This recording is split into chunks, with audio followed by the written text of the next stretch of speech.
साल 2010 जालंधर पुलिस हिरासत से 2 अपराधी भागते हैं। इन्हें पकड़ने के लिए पुलिस इन पर फायरिंग करती है, लेकिन इनमें एक मारा जाता है और दूसरा भागने में सफल रहता है। पुलिस से बचा अपराधी अब यूपी के गैंगस्टर यामीन के संपर्क में आता है और एक सोने के व्यापारी के साथ लूटपाट करता है। लूटे हुए सोने के बंटवारे को लेकर अब इन दोनों में आपस में ठन जाती है, जिसमें यामीन इस अपराधी का गला काटकर यमुना में फेंक देता है। लेकिन कुछ दिनों बाद पता चलता है कि ये अपराधी तो जिंदा है और इस तरह से कई बार अपनी मौत को चकमा देकर ये अपराधी जरायम की दुनिया का बेताज बादशाह बन जाता है। नमस्कार, मैं आकाश देशवाल स्वागत करता हूं आपका क्राइम पेट्रोल के एक नए एपिसोड में। उम्मीद करते हैं आप सब अच्छे होंगे और जैसा प्यार आप हम लोगों को दे रहे हैं वैसा देते रहिए, ये हमारा हौसला बढ़ाता है। आज की कहानी एक ऐसे अपराधी की है जिसके चर्चे आज तक गैंगस्टरों के बीच होते हैं। वो इतना खूंखार अपराधी था कि जो बड़े बड़े अपराधी करने से पहले कई बार सोचते, वो ऐसे कारनामे चुटकी बजाते ही कर देता था। उसके खूंखार का एक छोटा सा उदाहरण ये है कि उसने एक व्यक्ति को सिर्फ दांतों से चबाकर मार डाला था। अब जरा खुद सोचिए कितना खूंखार रहा होगा वो कि सिर्फ दांतों से चबा चबा कर उसने एक आदमी की जान ले ली थी। आखिर कौन है ये अपराधी, चलिए आपको बताते हैं। जिस गैंगस्टर की हम बात कर रहे हैं वो है सुक्का कहलवां। इसका पूरा नाम था सुखबीर सिंह काहलवां। दरअसल पंजाब के कपूरथला जिले का एक गांव है काहलवां। सुक्का का जन्म इसी गांव में 21 जून 1987 को हुआ था। बाद में सुक्का ने अपने नाम के आगे अपने गांव का नाम लगा लिया। कहते हैं कि सुक्का का ज़्यादातर वक्त अपने गांव में ही बीतता था। उसके परिवार के 2 चाचा अमेरिका में जाकर बस गए थे, जिसकी वजह से सुक्का का परिवार NRI परिवार कहलाता था। सुक्का के पिता भी विदेश में ही जाकर बसना चाहते थे। कई बार अक्सर देखा जाता है कि गांव की रंजिश में कुछ उन लोगों के नाम ले लिए जाते हैं जो उसमें इन्वॉल्व नहीं होते, उनका दूर दूर तक कोई नाता नहीं होता, और फिर वही नाम अक्सर बड़े अपराधी के रूप ले लेते हैं। और सुक्का कहलवां की स्टोरी भी कुछ ऐसी ही है। गांव में एक झगड़ा होता है और उसमें सुक्का कहलवां का नाम आता है।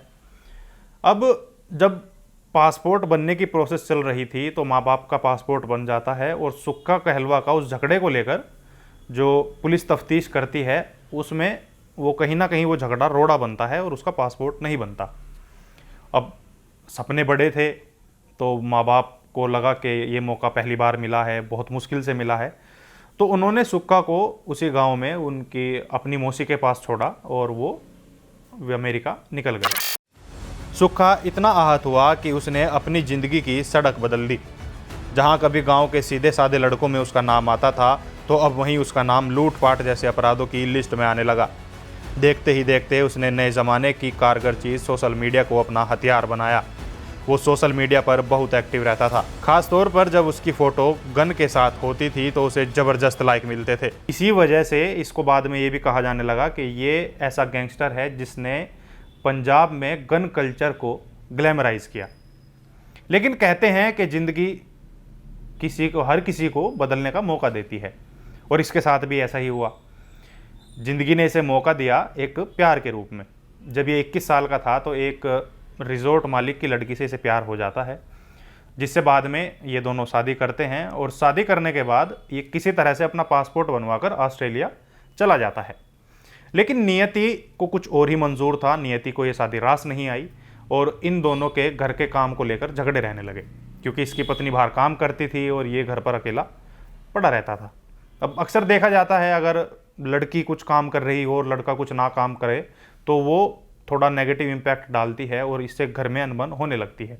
तो इनके साथ भी ऐसा ही हुआ।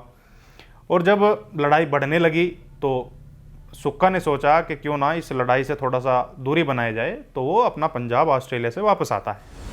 वापस आकर वह अपने पुराने गैंग को इकट्ठा करता है और अपनी आवारा ज़िंदगी में वापस लौट जाता है। अब लड़ाई झगड़ों में ना माना आम हो गया था और अब सुक्का पूरी तरह से गैंगस्टर बन चुका था।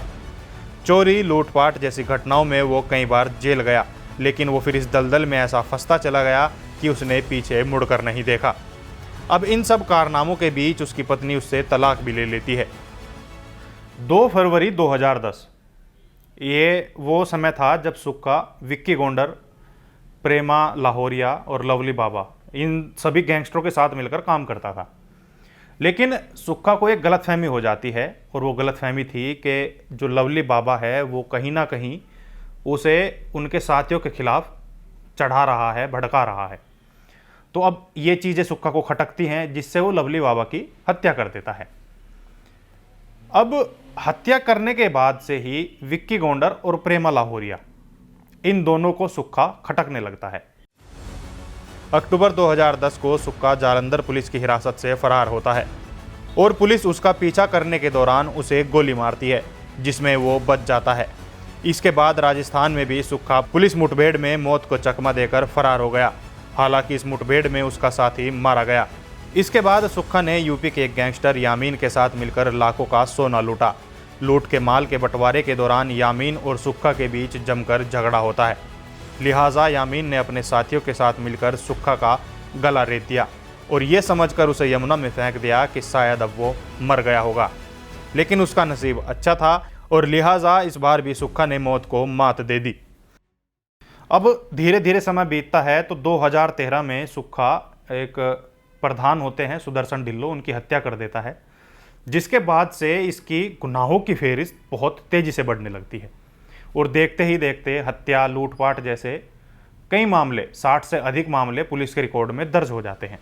इसी बीच सोशल मीडिया के जरिए वो अपने गुनाहों का ग्राफ भी तेज़ी से ऊपर ले जाने की फिराक में लग जाता है और उसके ज़रिए धमकी देना शुरू कर देता है। उसके जुर्म की कहानी सोशल मीडिया के जरिए अब पंजाब तक ही सीमित नहीं थी, वह अब राजस्थान, दिल्ली, यहाँ तक कि पश्चिम बंगाल में बैठे गैंगस्टर भी उसे अपने गैंग में लेने की सोचने लगते हैं। लेकिन इसी बीच उसके दुश्मनों की लिस्ट लंबी होती जा रही थी। एक समय था जिन लोगों के साथ वो मिलकर काम कर रहा था, विक्की गोंडर और प्रेमा लाहौरिया, अब वो दोनों भी उसकी जान के प्यासे थे। और इनमें एक तीसरा नाम जुड़ा सोनू बाबा का। सोनू बाबा वो शख्स था, जब इसने लवली बाबा की हत्या की सुक्का ने, तो सोनू बाबा लवली को अपना बेस्ट फ्रेंड मानता था, पक्का दोस्त मानता था। तो उसने सुक्का के खिलाफ कोर्ट में गवाही दी कि इसने ही लवली बाबा को मारा है। सोनू की गवाही के बाद सुक्का बेहद गुस्से में था और अदालत में जज के सामने ही सोनू बाबा को जान से मारने की धमकी दे डालता है। अब इस धमकी के बाद सोनू डर जाता है, क्योंकि पूरे पंजाब के जितने भी गैंगस्टर ग्रुप जो एक्टिव थे उन सब में ये बात थी कि अगर सुक्का किसी को कोई धमकी देता है तो वो उस पर अमल भी करता है। अब सोनू बाबा बाहर आया गवाही देने के बाद और इस कसमकस में लगा रहा कि कैसे वो इस धमकी से खुद को बचाए। अब सोनू बाबा कहीं ना कहीं ये भी जानता था कि विक्की गोंडर और प्रेमा लाहौरिया ये दोनों सुक्का के दुश्मन हैं, तो वो इस दुश्मनी का फ़ायदा उठाता है और विक्की गोंडर को उसको मारने की सुपारी दे देता है। अब विक्की गोंडर को सुक्का की सुपारी मिलती है तो वो अब एक फुल प्रूफ प्लान तैयार करता है सुक्का को मौत के घाट उतारने का। हैरानी की बात यह थी कि सुक्का को विक्की गोंडर के प्लान की खबर थी। उसे पता चल चुका था कि विक्की गोंडर उसको मारने की प्लानिंग कर रहा है। बताया यह भी जाता है कि सुक्का को मारने की कई बार कोशिश की गई, लेकिन वो हर बार बच जाता था। वक्त गुजर रहा था और सुक्का जेल से कोर्ट और कोर्ट से जेल लाया जा रहा था।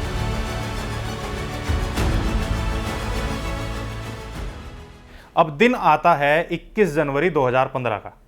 ये वो दिन था जब पंजाब पुलिस सुक्का को नाभा जेल से जालंधर कोर्ट के लिए लेकर जा रही थी।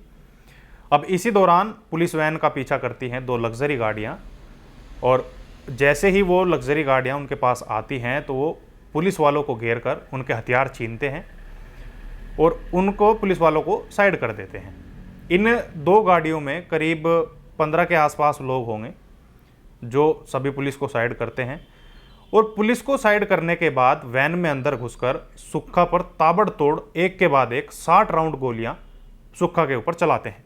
अब इससे सुक्का की मौत हो जाती है। लेकिन कुछ ये चीज़ें भी सामने आई थी कि गैंगस्टरों का गुस्सा इतना ज़्यादा था सुक्का को लेकर कि उन्होंने उसके मरने के बाद वहीं ऑन द स्पॉट ही भांगड़ा भी किया था। अब ये सोचने की बात होती है कि तुम पुलिस की सुरक्षा घेरे में, पुलिस के सुरक्षा घेरे को भेदते हो, किसी को जान से मारते हो और फिर वहाँ उसी की लाश पर खड़े होकर भांगड़ा करते हैं। और पुलिस जीप के ड्राइवर को डंके की चोट पर ऐलान करते हुए कहा कि सबको बता देना कि ये मर्डर का प्लॉट गोंडर गैंग ने ही तैयार किया है। सुक्का कहलवां के जुर्म की हुकूमत पंजाब से लेकर पश्चिम बंगाल तक फैली हुई थी और साल 2000 से लेकर 2015 तक इस सुक्का कहलवां ने जुर्म की दुनिया में जमकर नाम कमाया।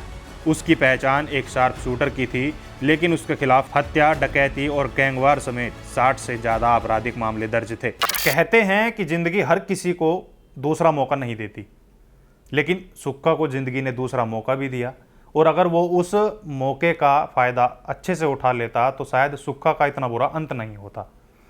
तो ये थी पंजाब के गैंगस्टर सुक्का कहलवां की कहानी। और आपको ये स्टोरी कैसी लगी हमें कमेंट करके ज़रूर बताएं। साथ ही हमारे चैनल क्राइम पेट्रोल को लाइक, शेयर और सब्सक्राइब जरूर करें ताकि ऐसी और दिलचस्प स्टोरियां आपको आपके फ़ोन पर नोटिफिकेशन के रूप में मिलती रहें। अब मुझे और मेरे साथी कैमरामैन हर्ष को दीजिए इजाज़त। नमस्कार।